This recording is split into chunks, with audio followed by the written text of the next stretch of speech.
आपके साथ एटलीस्ट एक बार तो ऐसा ज़रूर हुआ होगा कि आपने कोई मोटिवेशनल वीडियो देखी और उसको देखने के बाद में आप एकदम से चार्ज अप हो गए और फिर आपने सोचा कि बस बहुत हुआ, अब तो मैं एक कामयाब इंसान बनकर ही दिखाऊंगा। लेकिन कुछ टाइम के बाद में आपकी सारी मोटिवेशन ख़त्म हो गई और आप वापस से उसी नॉर्मल लाइफ में आ गए। ना अगर आपने इस बात को अपने आप से रिलेट किया है तो आप पहले ऐसे इंसान नहीं हैं जिसके साथ ये इंसिडेंस हुआ है। हज़ारों लाखों ऐसे लोग हैं जो कि स्टिल इस प्रॉब्लम को फेस कर रहे हैं। इसीलिए आज हम आपको टॉप 5 ऐसे प्रिंसिपल्स बताने जा रहे हैं जो कि आपको मोटिवेटेड रखने के लिए हमेशा हेल्प करने वाले हैं। तो चलिए जानते हैं कौन कौन से हैं वो प्रिंसिपल्स और बिना किसी देरी के अपनी आज की डिसेंट नॉलेज को शुरू करते हैं। Number 1, push all your buttons.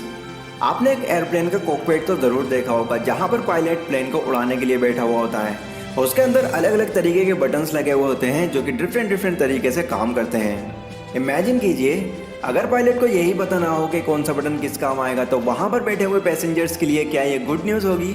Definitely वो उस प्लेन को क्रैश कर बैठेगा। ठीक इसी तरीके से हम भी अपनी लाइफ के पायलट हैं। हमारे अंदर भी डिफरेंट तरीके के बटन्स हैं या फिर एक तरीके से कह सकते हैं डिफरेंट ट्रिगर्स हैं जो कि हमें अलग अलग तरीके से इम्पैक्ट करते हैं और मोटिवेटेड रखते हैं, जिनके बारे में पता होना बहुत ज़रूरी है।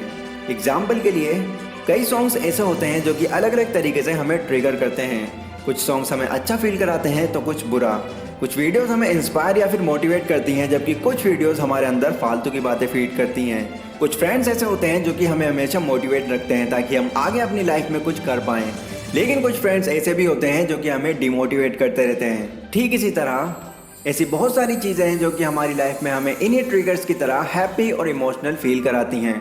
तो अब आपको क्या करना है, आपको जितना जल्दी हो सके इन ट्रिगर्स को जानना है, मतलब अपने आप को अच्छी तरीके से समझना है कि आपको क्या क्या चीज़ें डिमोटिवेट करती हैं और क्या चीज़ें आपको मोटिवेटेड रखती हैं। इन सभी को जानने के बाद में आपको सिर्फ उन बटन्स को यूज़ करना है जो कि आपको हमेशा मोटिवेटेड रखती हैं। Number 2, limited offer. किसी भी गेम में चाहे वो क्रिकेट हो या फिर फुटबॉल हो, एक स्पेसिफिक टाइम दिया गया होता है और उनसे कहा जाता है कि आपको इसी टाइम के अंदर अपना स्कोर बनाना है। तो प्लेयर उसी टाइम के अंदर अपना बेस्ट परफॉर्मेंस देने की कोशिश करता है ताकि वो उस मैच को जीत सके। सपोज कीजिए अगर उन प्लेयर्स को कोई एक लिमिटेड टाइम ना दे करके ये कहा जाता है कि आप जितना हो सके उतना खेल सकते हैं, आपके लिए टाइम की कोई लिमिट नहीं है, तो आपको क्या लगता है वो सभी प्लेयर्स वहाँ पर सेम एनर्जी के साथ खेलेंगे? बिल्कुल भी नहीं। ऑब्वियसली वो यही सोचेंगे कि अरे यार अभी तो बहुत टाइम है, हम आराम से इस गेम को कंप्लीट कर लेंगे। ठीक इसी तरह कई सारे लोग यही सोचकर बैठ जाते हैं कि अरे यार अभी तो बहुत लंबी लाइफ पड़ी है, हम आराम से अपने कामों को ख़त्म कर लेंगे, और वो अपने सारे काम और इम्पॉर्टेंट थिंग्स को पेंडिंग छोड़ देते हैं। अब हो सकता है कि इससे कुछ लोगों को बुरा फील हो रहा हो, बट यकीन मानिए यही रियलिटी है और ऐसा करके हम अपने ड्रीम्स और गोल्स को खोते जा रहे हैं। एंड जब हमको इस बात का एहसास होगा तब काफ़ी देर हो चुकी होगी। इसका अगर एक और एग्जाम्पल लें तो गैरी वेनरचक, जो कि एक ऑथर, स्पीकर और एक सक्सेसफुल बिजनेसमैन है, एक बार जब वो अपनी कार से कहीं जा रहे थे तभी एक वुमेन ने उनकी कार को रोककर उनसे ये पूछा कि मुझे 3 ऐसे वर्ड्स बताओ जो कि मुझे हमेशा मोटिवेटेड रखें। तो उस पर गैरी ने उनको जवाब दिया, यू विल डाई। इस बात को सुनते ही वो वुमेन शॉक हो गई, बट गैरी के एक्सप्लेन करने पर उन्होंने सब कुछ समझ लिया। उन्होंने इस वुमेन से ये कहा कि हमें एक्सेप्ट करना होगा कि हमारे पास बस एक लिमिटेड टाइम है और जो भी हमारे गोल्स हैं या फिर हमारे ड्रीम्स हैं हमें इसी लिमिटेड टाइम के अंदर अंदर अचीव करना होगा। Number 3, eyes on the prize. अगर मैं एक बड़ी सी लकड़ी को ज़मीन पर रखता हूँ और आपको उस पर उसको पार करने को बोलता हूँ तो आप बहुत ही आसानी से उस लकड़ी को पार कर जाओगे। बट अगर यही सेम लकड़ी मैं 2 बिल्डिंग्स के बीच में रखता हूँ और फिर आपसे इसको पार करने को बोलूँ तो इस बार इसको पार करना आपके लिए बहुत डिफिकल्ट हो जाएगा, क्योंकि इस बार आपका पूरा फोकस लकड़ी पार करने पर नहीं उन बिल्डिंग्स की ऊंचाई पर होगा और आपको चलने से पहले ही वहाँ से गिरने का डर ही खा जाएगा।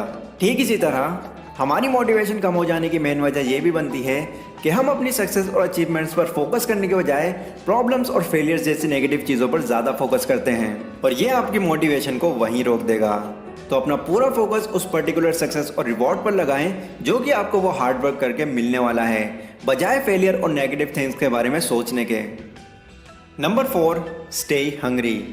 1976 में जब आर्नोल्ड ने बॉडी बिल्डिंग छोड़कर फिल्म इंडस्ट्री में कदम रखा तो उस वक्त ऑथर को उनका इंटरव्यू लेने का चांस मिला। जब इंटरव्यू के दौरान ऑथर ने आर्नोल्ड से ये पूछा कि आपके फ्यूचर प्लान्स क्या होने वाले हैं, मतलब बॉडी बिल्डिंग करियर को छोड़कर आप आगे क्या करना पसंद करेंगे, तो इस पर आर्नोल्ड ने बड़ी शांति से ऑथर को रिप्लाई किया कि अब वो हॉलीवुड के एक बड़े स्टार बनना चाहते हैं।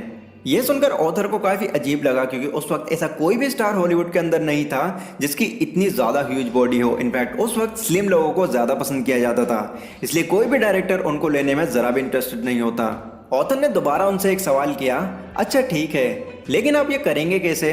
तो दोबारा से बड़ी शांति से आर्नोल्ड ने उनको रिप्लाई किया, ठीक इसी तरह जिस तरह मैंने अपने बॉडी बिल्डिंग के सपने को पूरा किया है। एक विजन बनाकर उसके बारे में सोचते रहना जो कि आप अचीव करना चाहते हो, और इसी के अकॉर्डिंग एक्शन लेते रहना, ये सोचते हुए कि मैंने ऑलरेडी उस ड्रीम को पूरा कर लिया है। ऑथर को उस वक्त ये बात जरा भी समझ में नहीं आई, बट फिर भी वो उन बातों को नोट डाउन करते रहे। लेकिन कुछ सालों के बाद वो ये न्यूज़ सुनकर काफ़ी ज़्यादा हैरान हो गए कि आर्नोल्ड हॉलीवुड के एक बड़े सुपरस्टार बन गए हैं, और उन्हीं से इंस्पायर होकर बाकी स्टार्स ने भी उन्हीं की तरह बॉडी बिल्डिंग करनी शुरू कर दी। नाउ ये सब पॉसिबल हो पाया था आर्नोल्ड के एक हैबिट की वजह से, जिसका नाम था स्टेइंग हंग्री। नाउ सपोज कीजिए आपको बहुत प्यास लगी है, तो उस वक्त आपको पानी के सिवा कुछ और नहीं सूझने वाला। एंड सेम थिंग आपको अपने गोल्स पर भी अप्लाई करनी है। अपने गोल्स के बारे में हर वक्त सोचते रहो और इसके अंदर इतना घुस जाओ कि उसके सिवा आपको कुछ और ना सूझे। ये चीज़ आपको आपके गोल को पूरा करने में हेल्प भी करेगी और आपको हमेशा मोटिवेटेड रखने में भी। Number 5, fake it. इससे पहले वाले पॉइंट में जो आर्नोल्ड की वो बात ऑथर को समझ नहीं आई थी, उसको क्लियर करता है ये वाला पॉइंट। कई सारे ऐसे साइकोलॉजिकल प्रिंसिपल्स हैं जो कि हमें ये बताते हैं कि अपने आप से झूठ बोलना कई बार हमें फ़ायदा भी दे सकता है।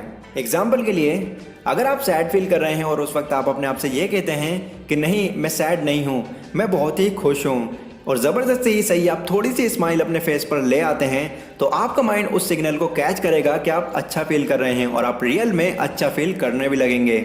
इसी तरीके से अगर आप अपने आप को ये यकीन दिलाते रहेंगे कि मैं ये कर सकता हूँ, मैं बहुत ही स्ट्रॉन्ग पर्सन हूँ, मैं किसी भी हाल में अपने गोल को पूरा करके दिखाऊंगा, या फिर आप आर्नोल्ड की तरह ही अपने आप को ये झूठा यकीन दिलाते हैं कि इस वक्त भी आप अपनी ड्रीम लाइफ को जी रहे हैं, तो ये चीज़ आपको आपके गोल को पूरा करने में हमेशा मोटिवेटेड रखेगी। नाउ ये पांचों प्रिंसिपल्स मैंने आपको स्टीव चैंडलर की book 10 ways to motivate yourself से बताए हैं, और आप इसी तरीके के और प्रिंसिपल्स जानना चाहते हैं तो लिंक डिस्क्रिप्शन में है, वहां जाकर आप इस बुक को परचेज कर सकते हैं। तो ये वीडियो गाइस आज की हमारी यहीं तक थी। पसंद आई हो तो लाइक करें, और इन फ्यूचर इसी तरीके की कमाल की जानकारी पाने के लिए इस चैनल को सब्सक्राइब करें। तो मिलते हैं अपनी अगली वीडियो में, तब तक के लिए टेक केयर।